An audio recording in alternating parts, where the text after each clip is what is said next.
વ્યક્તિ હોય કે વસ્તુ, જેનો જેટલો ભાવ વધે ને એટલી એની કિંમત પણ વધતી જાય ભાઈ. કપાસ એનોય જ હોય પણ એનો ભાવ વધી જાય એટલે એની કિંમતે માણસ માલા માલ થઈ જાય.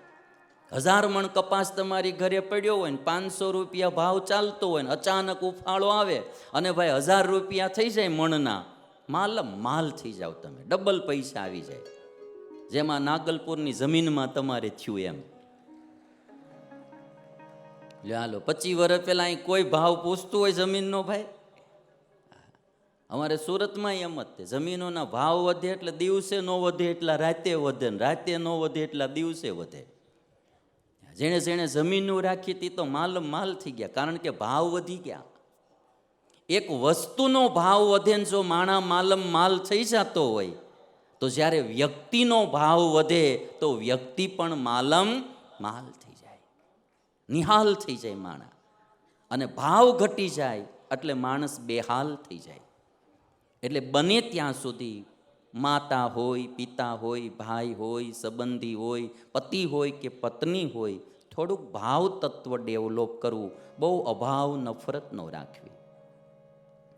સીતા, રામ ને લક્ષ્મણ વાતો કરે છે એ જ સમયે ભરતની સેનાનો અવાજ સંભળાણો.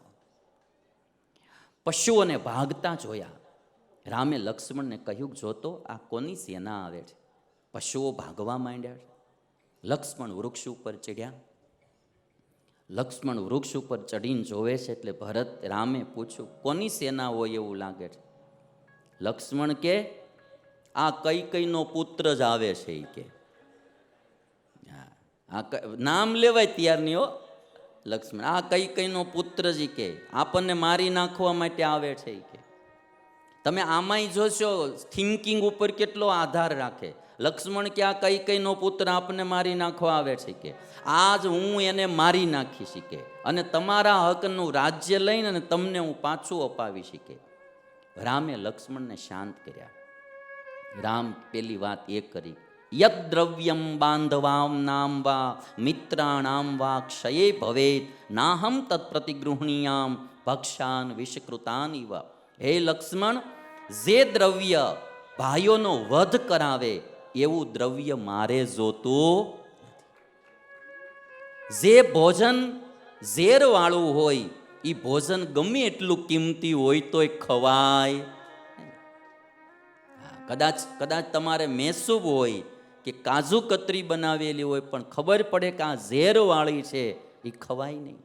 એમ જે વસ્તુ પદાર્થ ભાઈ ભાઈની હત્યા કરાવે, ભાઈ ભાઈના ઝઘડા કરાવે, એ વસ્તુ પદાર્થ હું ઈચ્છતો નથી. રામ કે છે યદ દ્રવ્યમ બાંધવાનામ વા મિત્રાણામ વા ક્ષયે ભવેત નાહમ તત્ પ્રતિગૃહણીયામ ભક્ષ્યાન વિષકૃતાનિવ. અને લક્ષ્મણ, અધર્મથી ઇન્દ્રનું રાજ પણ હું મેળવવા ઈચ્છતો નથી. અને તું કે છો ભરત આપણને મારવા આવે છે, પણ સાંભળ, ભરત મારવા નહીં, ભરત આપણને મળવા આવે છે. ભરત આપણને મળવા આવે. જેના દિલમાં કોઈ મોળી ભાવના ન હોય ને એને સામેના માણસો હારા જ લાગે ભાઈ. ભરત આપણને મળવા આવે છે. અને એટલી વાત જ્યારે રામે કરી, લક્ષ્મણ શરમાઈ ગયા. અને એ સમયે ભરતે ધુવાડા નીકળતા જોયા પર્ણકુટીરમાંથી. જરૂર અહીંયા કોઈક હોવું જોઈએ. ભરત દોડતા દોડતા પર્ણકુટી તરફ આવ્યા છે.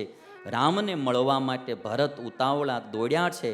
અને જ્યારે ભરતને આવતા જોયા, રામે ઊભા થઈને ભાવથી ભરતને ભેટી પડ્યા છે.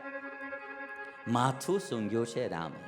હેત હોય ને, માથું સૂંઘે મા બાપ દીકરાનું, એમ રામે પોતાના નાના ભાઈ ભરતનું માથું સૂંઘ્યું. ભરતને કુશળ સમાચાર પૂછ્યા. ગુરુ વશિષ્ઠને પ્રણામ કર્યા છે. રામ તથા લક્ષ્મણે માતાઓને પ્રણામ કર્યા છે. રામ મને તમને બધું શીખવાડે.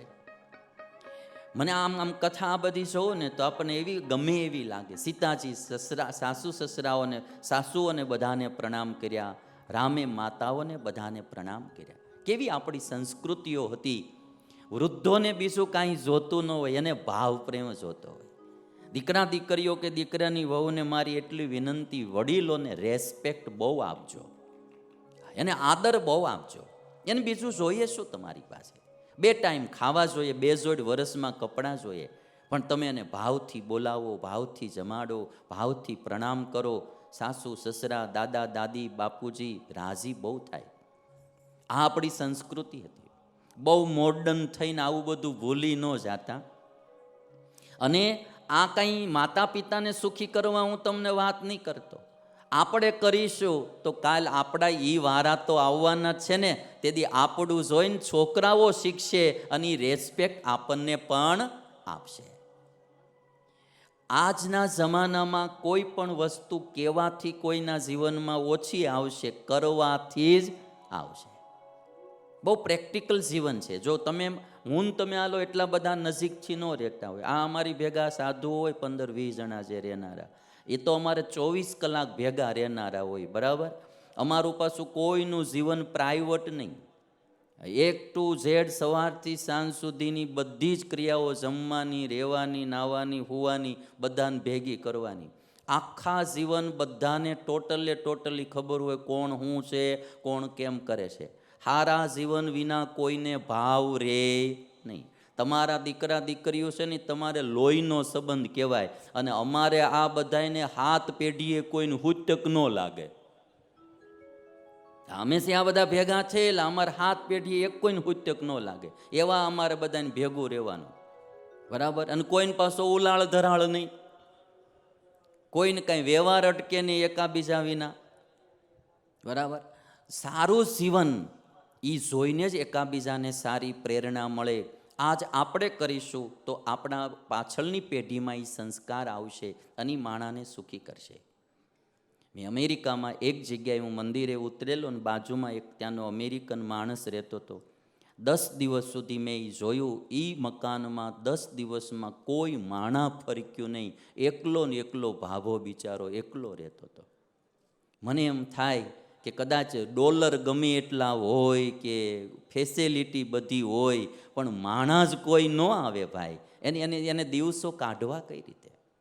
અને આપણી હિન્દુસ્તાનની તો સંસ્કૃતિ કેવી ભાઈ, હા, ઓટલા હોય ને ઓટલે આખા ગામના બાપાઓ ભેગા થઈને લેર્યું કરી લે ખડી કે ભાઈ. આપણે ત્યાં તો ગમે કોઈક બાપા જાતા હોય તો ગમે લોકો, બાપા ક્યાં જાવ, બે જાવ ગાડીમાં. આપણે તો અહીંયા ભારતમાં એ સંસ્કૃતિ છે, ગમે એના બાપા હોય. પાશ્ચાત્ય સંસ્કૃતિઓ આવશે ને તો પછી વિચારો બધા બગાડી નાખશે. આપણે બધા દોટ ઈ બાજુ મૂકીએ છીએ, પણ આ આપણું જાળવી રાખવું જોઈએ. પાશ્ચાત્ય સંસ્કૃતિના વિચાર કેવા હોય કે એક ભાઈના બાપુજી ગુમ થઈ ગયેલા.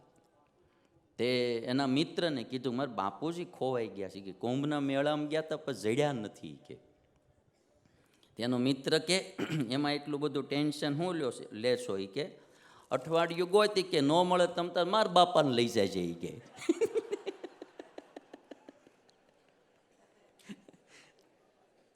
અઠવાડિયું ગોતી કે નો જડત મારા બાપાને લઈ જાય છે.